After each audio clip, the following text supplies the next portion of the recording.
মানে আপোনা কৰিয়া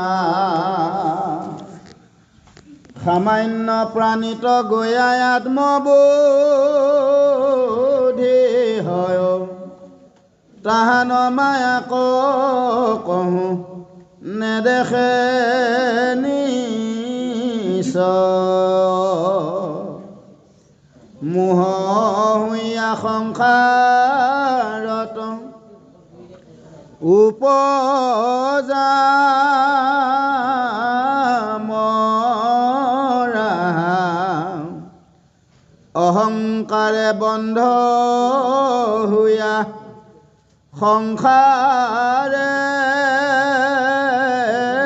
ভমা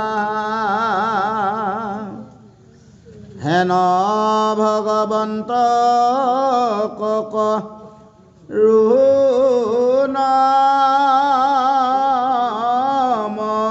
নমস্কাৰ অচিন্ত মায়াৰ যিটো ঈশ্বৰ সবাৰ যিকালত পুৰুষৰ ভকতে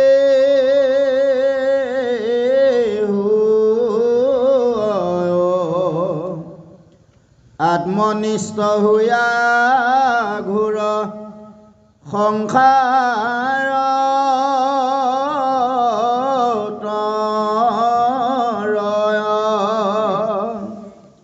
যিকালত ভেদ বুদ্ধি হুৱে পুৰুষৰ পশু বুদ্ধি প্ৰায় সিটো অধম পামৰ সংসাৰত নাহি আৰু তাহাৰ নিস্তাৰ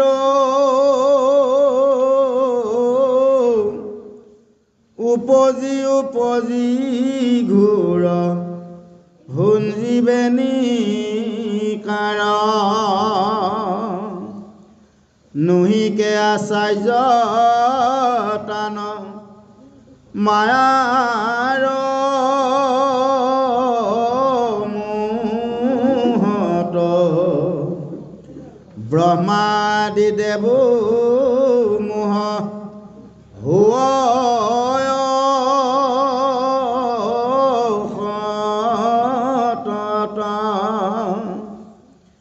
তাহাৰ হেতুক কহো শুনে নিশ্চয় অঘটনু ঘটাৱে কৃষ্ণকে পাম এতেকে সে দুখ ৰূপে জানন নযায় ত্ৰাণ মহিমাক বৰ্ণাই বাৰ সৈকনাই বুলি বাহা বিকাৰ ৰহিত ঈশ্বৰৰ কেন মতে মতি ভেদ ভৈল নিৰন্তৰ যেন জৰ লোহা ভজয় অয়স্কান্ত ৰয়ুচৰে আপুনি ভময় সভা বতে নিৰন্তৰে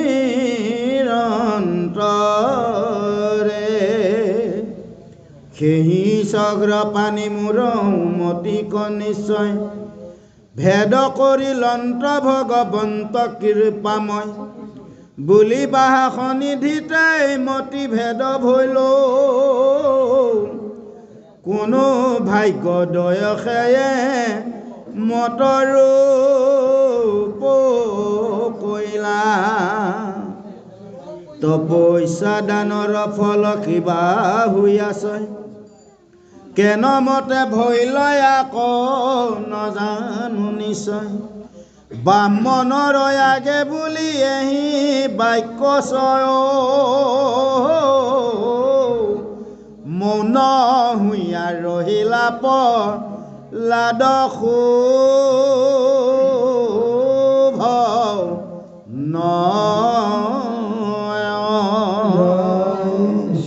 জয় কৃষ্ণ পৰম শ্ৰদ্ধা গুৰু সমস্ত আই মাতৃৰ সমস্ত অতি সুন্দৰভাৱে মহাভাগৱতৰ সপ্তম স্কন্ধৰ প্ৰহ্লাদ চৰিত্ৰৰ মহা আখ্যান চলি আছে আৰু এই প্ৰহ্লাদ চৰিত্ৰৰ মহা আখ্যানত গুৰু সন্দামৰ্কে এতিয়া বিপদত পৰিব লগা হৈছে কাৰণ হিৰণ্যকশিপুৰ যেতিয়া সন্দামৰ্কক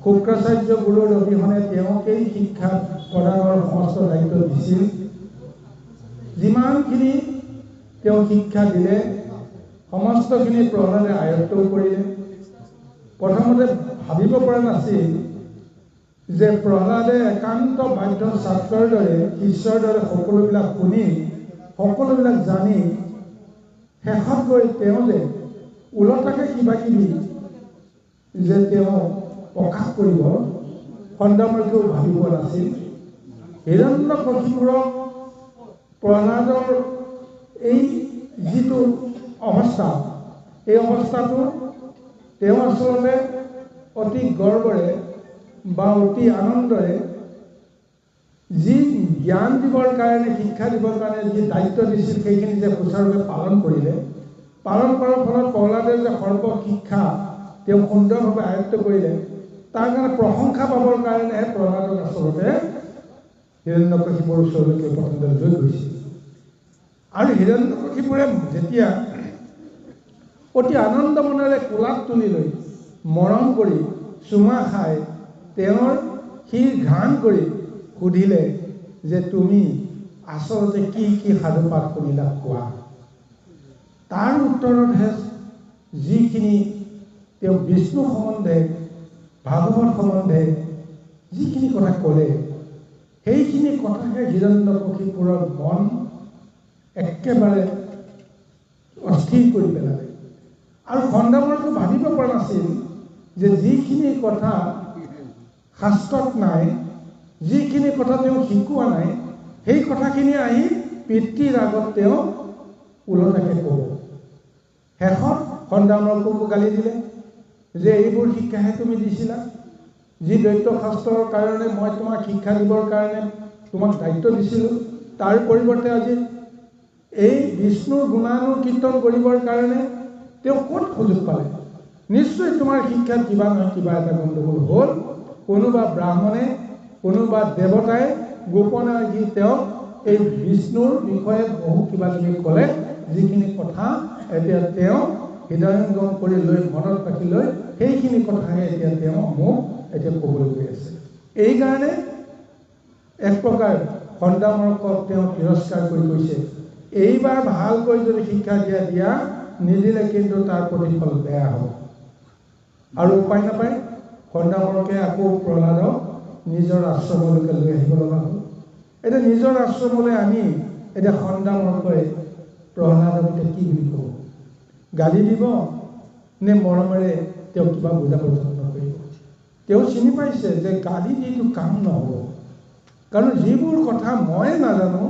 সেইবোৰ কথা তেওঁ এতিয়া জানিছে ক'ৰ পৰা জানিছে আৰু মই যিবোৰ শিকাইছোঁ সেইবিলাকটোতো তেওঁ জানি আছে এইবিলাক জানি শুনিও তেওঁ অন্য শাস্ত্ৰত বিশাৰদ হোৱাৰ দৰে তেওঁ যিবোৰ কথা কৈছে তাক কাটিব পৰা ৰাস্তা নাই এইকাৰণে তেওঁ মনতে ভাবিলেই যে প্ৰহ্লাদক বুজাই বুঢ়াই যেনেকেই নহওক তেওঁক সন্মান কৰিব লাগিব সেইকাৰণে এতিয়া সন্দামৰ্কই তেওঁ প্ৰথমতে মৰমেৰে কৈছে যে তোমাক কোনে এইবিলাক বুদ্ধিভেদ কৰিলে মইতো তোমাক এইবিলাক বুদ্ধি দিয়া নাছিলোঁ মইতো এইবিলাক জ্ঞান দিয়া নাছিলোঁ তুমি ক'ৰ পৰা শিকিলা কোনে তোমাক এই জ্ঞানবিলাক দিলা গতিকে এই কাৰণতে প্ৰহ্লাদে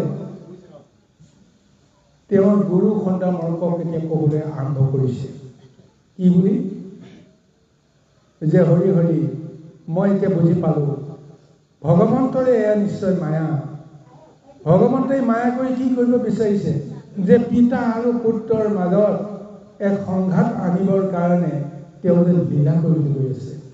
পিতৃয়ে মোক বিশ্বাস নকৰে, গুৰুৱে মোক বিশ্বাস নকৰে, আৰু তাৰ মাজেৰে তুমি মোক যিটো জ্ঞান দিছা, তত্ত্ব দিছা, অন্তৰাত্মাত যিটো অনুভূতি দিছা, সেইখিনি কেন্দ্ৰ কৰিয়ে এতিয়া পিতা আৰু পুত্ৰৰ মাজত যি এটা বিষয়ৰ সুন্দৰ সম্বন্ধ হ'ব লাগে, সেই সম্বন্ধ বিঘাত ঘটাবৰ কাৰণে তুমি ৰহস্যৰে এটা মহালীলা কৰিছা।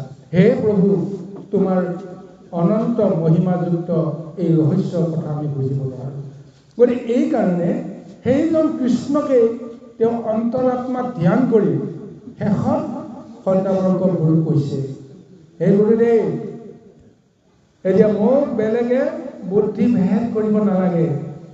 যাৰ শক্তিত শক্তিমন্ত হৈছোঁ আমি সমস্ত জগত, যিজনে আমাৰ আত্মাত অন্তৰত যি ভাৱ দিছে, অনুভূতি দিছে, বল দিছে, শক্তি দিছে, বিবেক দিছে, সমস্তখিনি তেওঁৰ দ্বাৰা আমি পৰিচালিত হৈছোঁ।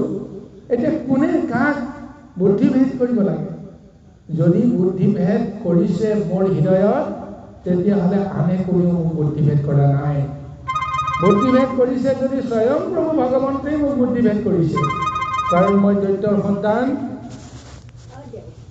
দৈত্যৰ কুলধৰ্ম ৰক্ষাৰ কাৰণে মোৰ যিটো নৈতিক দায়িত্ব হ'ব লাগে, সেই দায়িত্বৰ পৰা মই স্খলিত হ'বৰ কাৰণে হয়তো ভগৱন্তই মোৰ চিত বুদ্ধিত যিটো ধাৰণা সোমাই দিছে, তেওঁৰ বাহিৰে বেলেগে মোৰ হৃদয়ত কেতিয়াও বুদ্ধিভেদ কৰিব নোৱাৰে। গতিকে এইজন প্ৰভু ভগৱন্ত আজি এনেদৰে যে সমস্ত হৃদয়তে থাকি বুদ্ধিভেদ কৰাই, এই তত্ত্বটোকে সুন্দৰভাৱে তেওঁ যে গুৰুক বুজাবলৈ প্ৰযত্ন কৰিছে। সেইকাৰণে কৈছে যে ভেদ কৰি লন্ত কৃপাময় ভগৱন্ত, সেহি চক্ৰপাণি মূৰ মতিক নিশ্চয়, বুলিৰ বাহা সন্নিধিতে মতিভেদ হৈল, কিনো ভাগ্য দয়েসে এমত ৰূপ হৈল। নিজক নিজে কৈছে, যদি মোৰ বুদ্ধিভেদ হৈছে, যদি স্বয়ং প্ৰভু ভগৱন্ত বিষ্ণুৱে যদি মোক বুদ্ধিভেদ কৰিছে, তেতিয়াহ'লে মোৰ সমান সৌভাগ্যৱান আৰু কোনো নাই।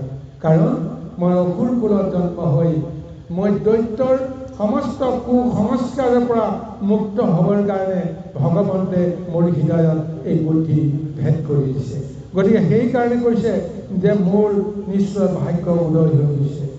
যি কৰ্ম, যি দান মই তপস্যাৰ ফলত, দানৰ ফলত বা অন্যান্য যাগ যজ্ঞৰ জৰিয়তে কৰিব নোৱাৰোঁ, সেই কৰ্মখিনি স্বয়ং প্ৰভু ভগৱন্তে মোক আত্মাত স্থিত হৈ এই জ্ঞানৰ ভেদটো মোক দিছে। যদি তাৰ কাৰণে মোৰ সঁচাকৈ ভাগ্য উদয় হৈছে, এনেদৰে গুৰু সন্ধামৰ আগত প্ৰহ্লাদে নিবেদন কৰিছে। চিন্তা কৰি চাওকচোন বাৰু, কি বিপৰীত ৰহস্য। প্ৰহ্লাদে ভয় কৰিব লাগিছিল, কিন্তু তাৰ পৰিৱৰ্তে তেওঁ এতিয়া আনন্দহে উপলব্ধি কৰিছে। গতিকে আহকচোন বাৰু, ইয়াৰ পিছতনো প্ৰহ্লাদৰ অন্তৰাত্মাত কি কি অনুভৱ ভগৱন্তে তেওঁক প্ৰদান কৰিলে, আমি পদৰ মাজলৈকে পুনৰ উভতি যাবলৈ প্ৰয়াস কৰোঁ। কৃষ্ণ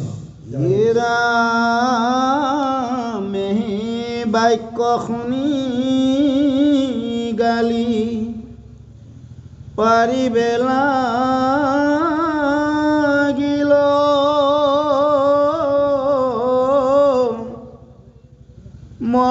মহাকুদ্ধে প্ৰহ্লাদক বচন বুলিলা।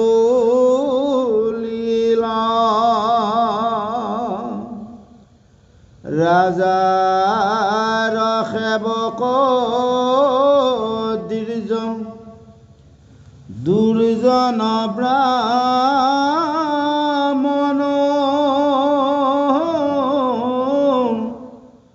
প্ৰহ্লাদক নানা বাক্য বুলিল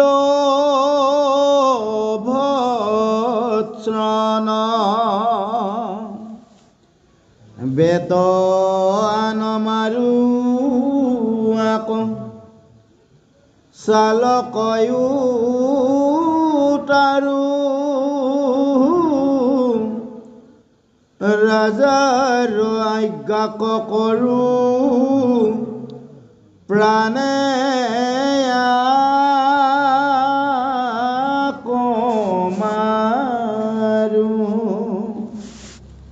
পণ্ডিতালি চাই কৰোঁ মুখে বাক্য হৰো মনৰ দুখ কৰো গাৱে খাঞ্চ কৰোঁ ব্ৰহ্মজ্ঞান চাই লগাওঁ সতীমতী ভাঙ্গ কোঠেৰ ঈশ্বৰে ৰাখে আমি যেবে ভঞ্জু আমাৰ যশস্যা মানে দূৰ কৰিলে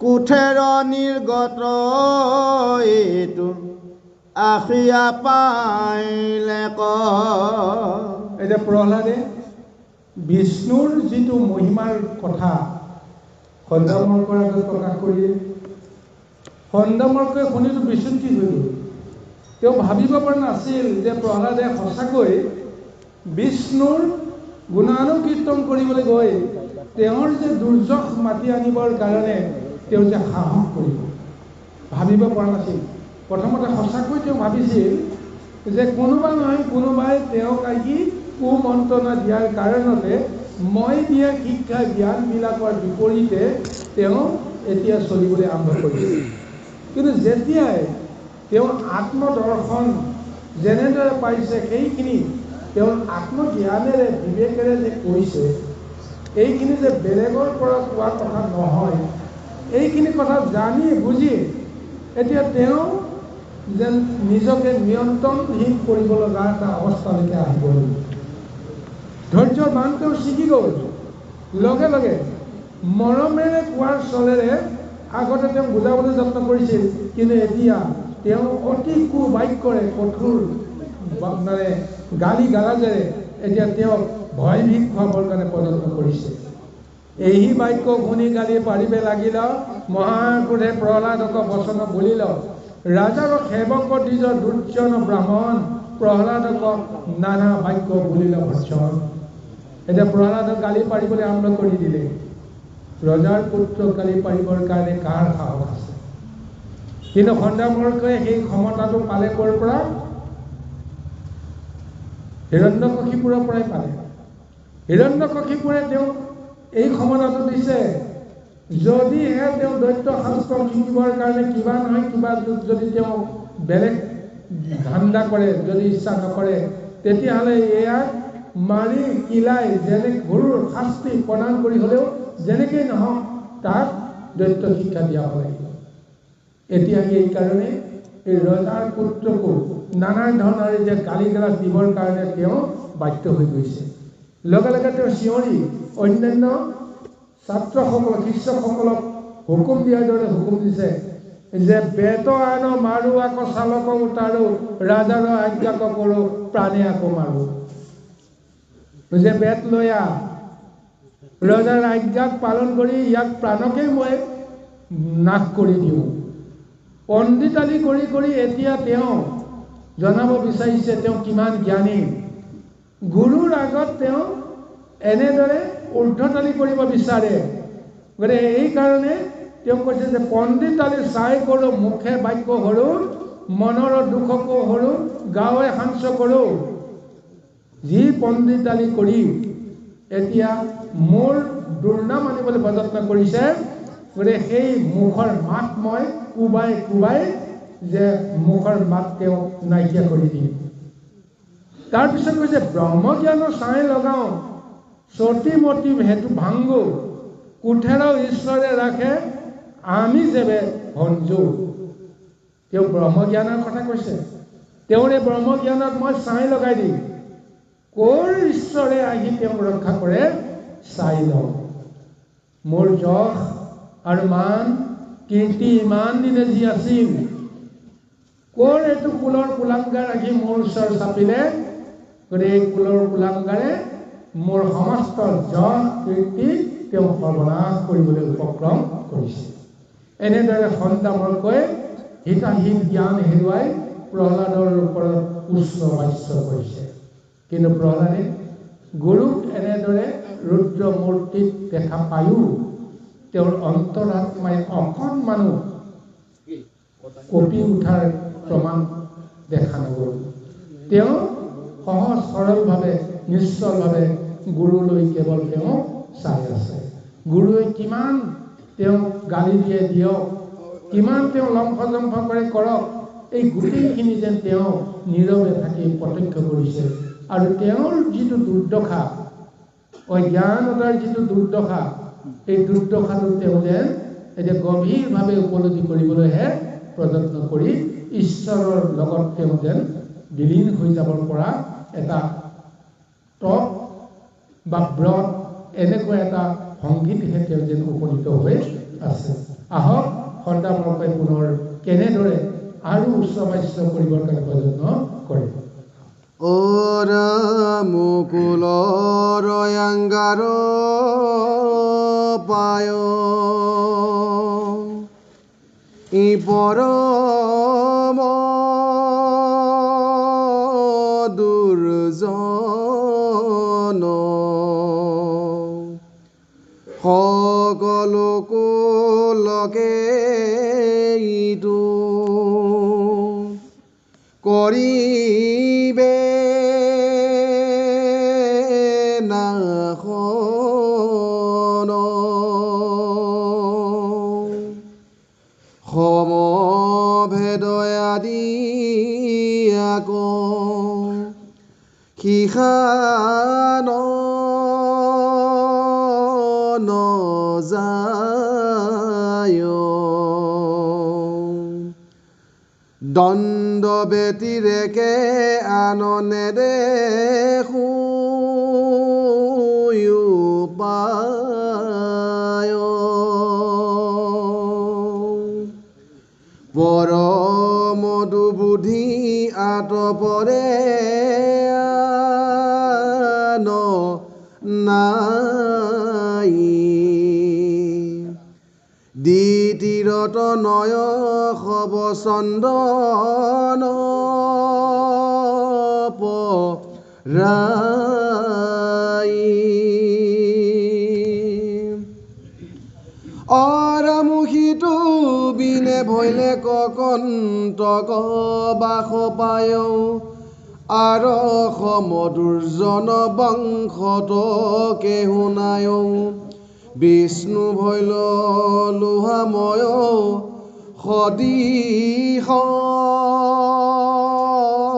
কুঠাৰ, প্ৰহ্লাদ ভৈলে কনাল জানিবা তাহাৰ,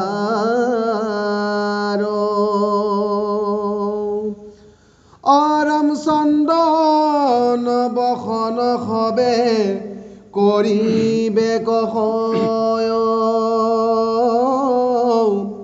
সকলে বংশ নাশী বেক দুৰাশয়।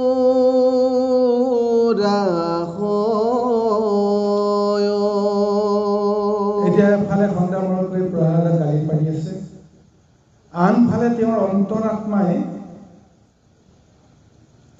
তাৰ উপায় বিচাৰি আছে যে কি কৰিম। এতিয়া এই অৱস্থালৈকে এতিয়া কোনে লৈ আহিলে? তেওঁ এই কথাটো সিদ্ধান্ত কৰিছে নিজৰ অন্তৰতে যে স্বয়ং বিষ্ণুৱে কিবা নহয় কিবা এটা মায়া কৰিয়েই তেওঁৰ দেহত প্ৰৱেশ কৰি এই লীলাটো কৰিবলৈ গৈছে।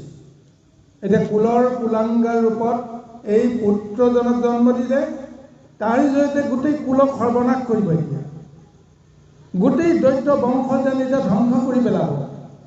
দৈত্য কুলৰ শিৰোমণি হিৰণ্যকশিপুৰ কুলত যেন এটুকুৰা চন্দন, আৰু সেই চন্দনৰ যিটো সুগন্ধ, যশ আৰু কীৰ্তি সমস্ত সংসাৰত এতিয়া বিয়পি গৈ আছে। কাৰণ তিনি তৈলোক স্বৰ্গমধ্য পাতাল এতিয়া কাৰ ৰাজত্বত আছে? হিৰণ্যকশিপুৰৰ ৰাজত্বত আছে।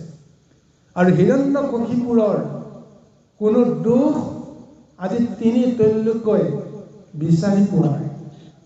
কিয় বিচাৰি পোৱা নাই?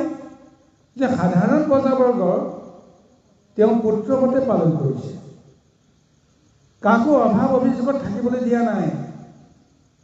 কিন্তু তেওঁৰ এটাই তেওঁৰ সংকল্প যে মোৰ নাম লওক, মোৰ গুণানুকীৰ্তন কৰক, সুখে সন্তোষে সকলোৱে ভোগ কৰক।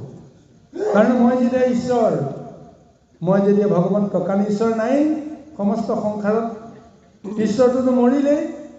তেওঁৰ আত্মজ্ঞানে সেইখিনিকে কৈ আছিল যে ঈশ্বৰটো মৰিল, আৰু ঈশ্বৰ নাই যেতিয়া মইতো ঈশ্বৰ, গতিকে যি লাগে মই দিম।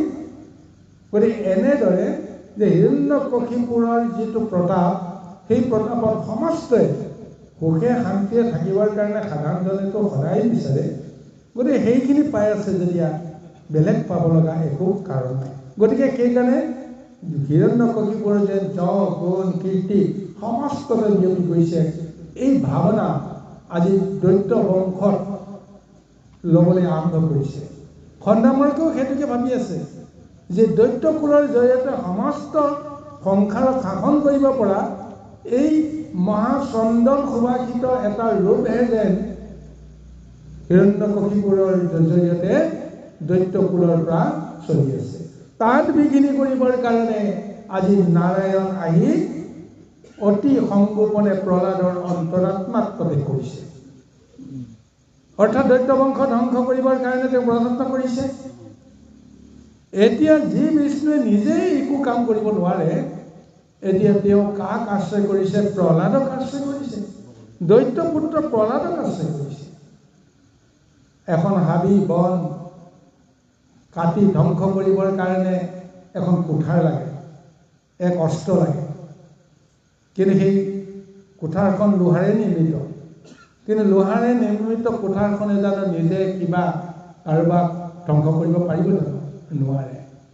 তাততো এডাল নাল লগাব লাগিব। এই নালেহে সেই কুঠাৰখনৰ, লোহাময় কুঠাৰখনৰ যিটো শক্তি, সেই শক্তিটো ব্যৱহাৰ কৰিব পাৰিব। এতিয়া খণ্ডামৰ্কে ভাবিছে যে এই লোহাময় কুঠাৰখন আন কোনো নহয়, স্বয়ং বিষ্ণু। এতিয়া তেওঁ নাল লগাইছে ক'ত? হিৰণ্যকশিপুৰৰ পুত্ৰ প্ৰহ্লাদক নাল হিচাপে ব্যৱহাৰ কৰিছে। আৰু এই হিৰণ্যকশিপুৰক এই চন্দন বংশনক ধ্বংস কৰিবৰ কাৰণে নাল আৰু কুঠাৰ সদৃশ প্ৰহ্লাদ আৰু বিষ্ণুৰ জৰিয়তে এই ধ্বংসযজ্ঞ আৰম্ভ হ'বৰ কাৰণে উপক্ৰম কৰিছে। এয়া খণ্ডামৰ্কৰ মনৰ ভ্ৰম।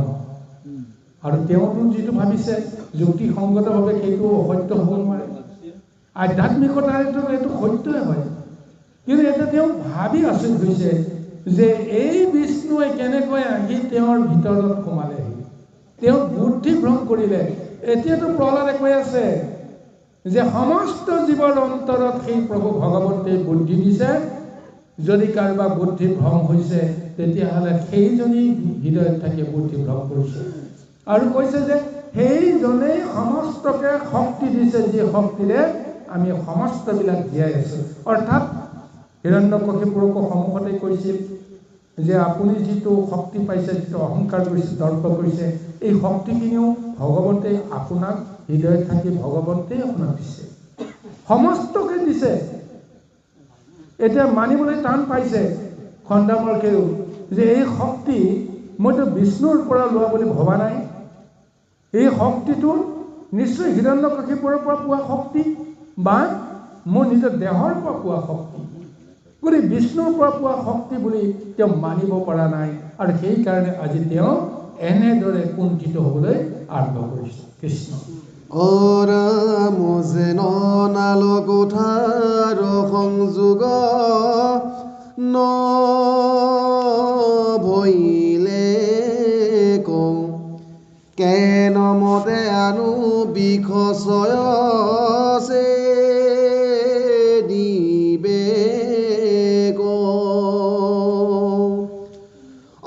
মুকুঠাৰ নালৰ জেবে ভৈল একঠাই বৰ বৰ বৃক্ষ সম ঘালে লোকে পাই অৰামতে নমতে ভৈলে সিটো নালৰ সদিশ বিষ্ণু ভৈল ইহাত পশুৰ বিষ দিশ এতেকে হেজাত ভৈল পৰম দুৰ্জন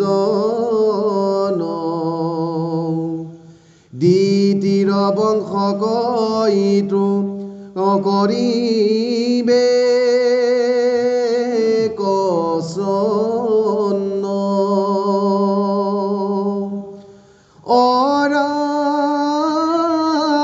এহি মতে নানাবিধ ভয়ক দেখায় অনেক নিষ্ঠুৰ বাণী গজয় সদায় প্ৰহ্লাদক শিখাবয় আনুশাস্ত্ৰ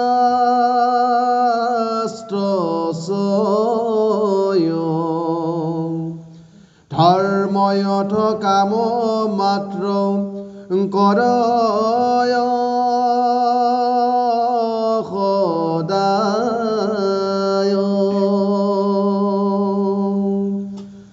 একবাৰ শিখাইলে ন লাগে আৰু বাৰ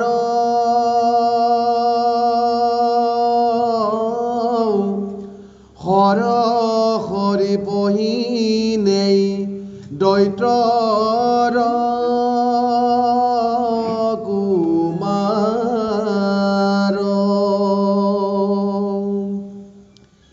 এহি মতে কতো দিন প্ৰহন্তে আশ্ৰয়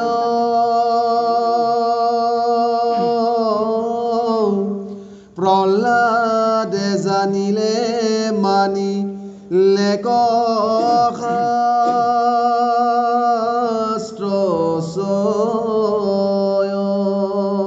এতিয়া প্ৰহ্লাদৰ মুখৰ ফালে চাই অতি অস্থিৰভাৱে যদিও বহুত গালি গালাজ কৰিলে কিন্তু তাৰ পিছতো অন্তৰাত্মাটো তেওঁৰ ভয় শংকা সমস্তবিলাক আহিবলৈ আৰম্ভ কৰিলে তাৰ পিছতো প্ৰহ্লাদে যে অকণমানো ভয়ভীত খোৱা নাই তেওঁ সাধাৰণ দৃষ্টিৰে অতি সহজ সৰলভাৱে তেওঁ গুৰুৰ ফালে চাই আছে নিৰ্বাক হৈ তেওঁ ৰৈ আছে আৰু এই দৃষ্টিটো দেখা পোৱাৰ লগে লগে খণ্ডামৰ্কৰ হৃদয় আৰু কমি গ'ল তেতিয়া তেওঁ চিন্তা কৰিলে যে এওঁক গালি পাৰিলে একো লাভ নহ'ব গতিকে এওঁক বুজাই বঢ়াই যেনেকৈ নহওক তেওঁক অকণমান পৰিৱৰ্তন কৰিবলৈ যত্ন কৰিব লাগিব তেতিয়া তেওঁ এক প্ৰকাৰ অতি শান্ত শিষ্টভাৱে প্ৰহ্লাদক যেন তেওঁ কাকুতি কৰিবলৈ আৰম্ভ কৰিছে যে হে বৎস তুমি মোৰ মান ৰক্ষা কৰা মই যদি তোমাক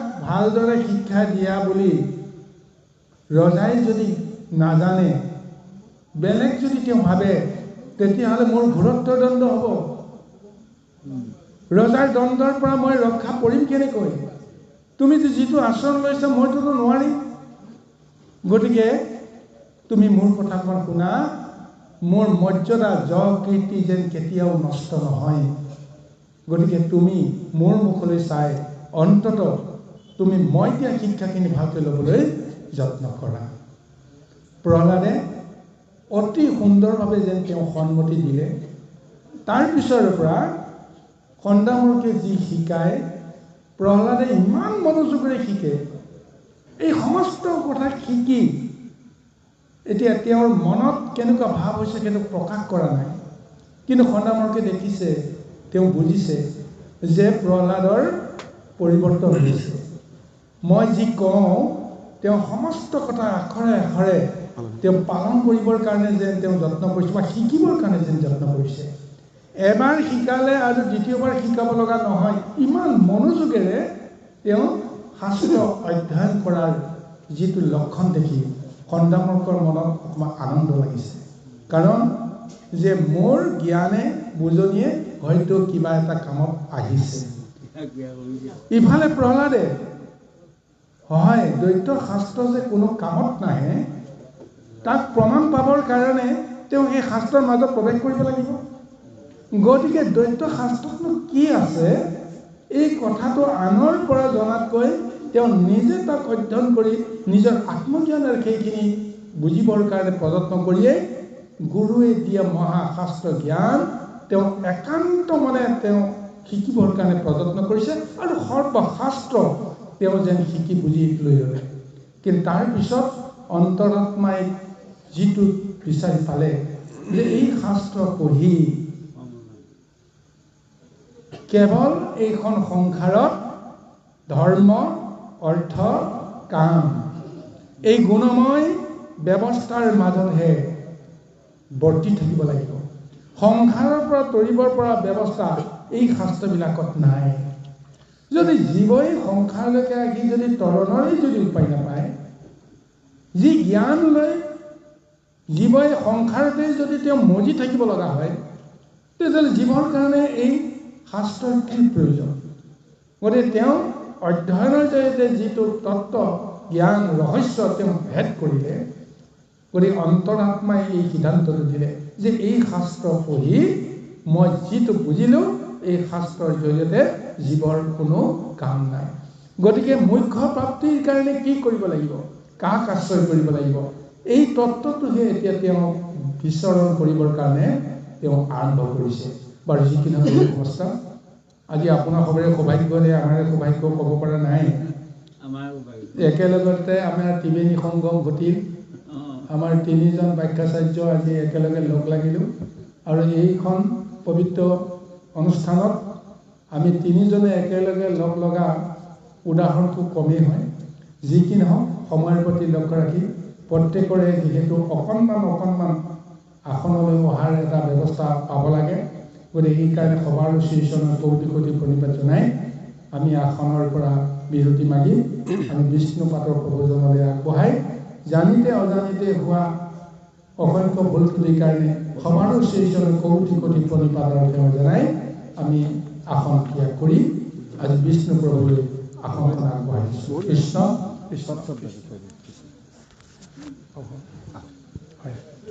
অৰা মুখন্দা মগে